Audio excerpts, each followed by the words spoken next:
বাবা, খুব একটা কাব্য নেই তোমাকে নিয়ে, যতটা আমরা মাকে নিয়ে লিখি।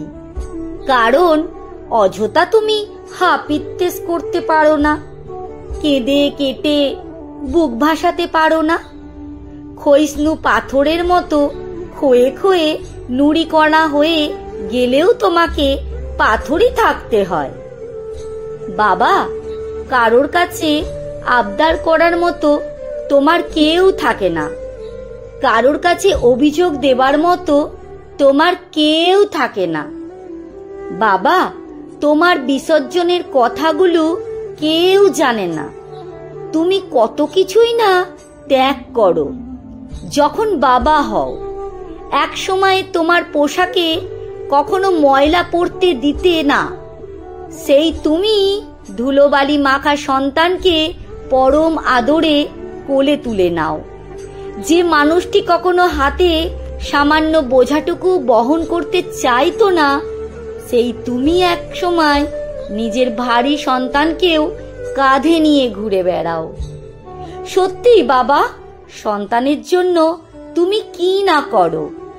তোমার দূরত্ব যৌবন বিসর্জন দাও, সন্তানের জন্য তোমার সব স্বাদ আহ্লাদ বিসর্জন দাও। এক সময় তুমি দারুণ আড্ডা দিতে বাবা, বন্ধু বান্ধব হই হুল্লোড় এসব ছিল তোমার জীবনে। সেই তুমি তোমার সন্তানদের জন্য একে একে সব ছেড়ে দাও, হয়ে যাও ঘরকুটো, এক বোবা পুরুষ যে নিজেকে উজাড় করে সংসারের সবকিছু দিয়ে যেতে শুরু করে। বাবা, তোমার শার্টগুলো কখনো দামি হয় না, মেয়েদের আলমারি ভর্তি শাড়ি ওড়নার চেয়ে কখনোই তা বেশি হয় না।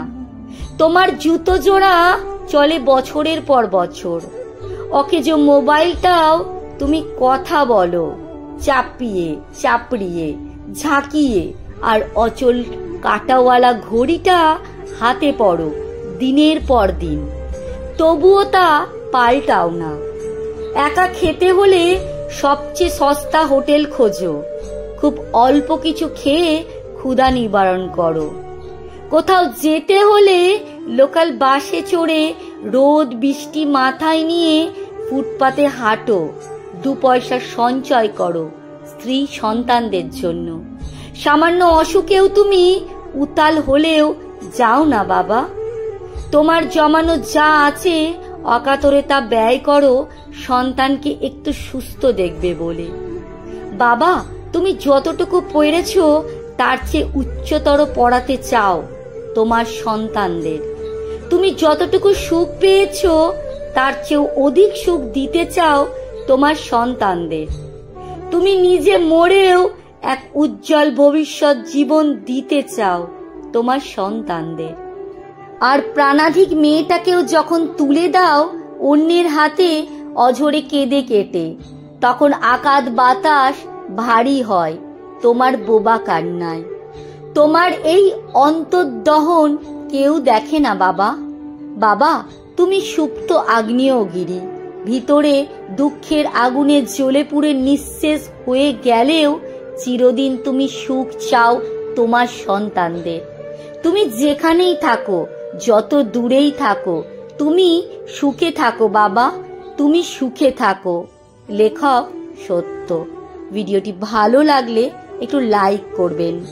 পাঠে অঞ্জু বিশ্বাস অবশ্যই করবেন।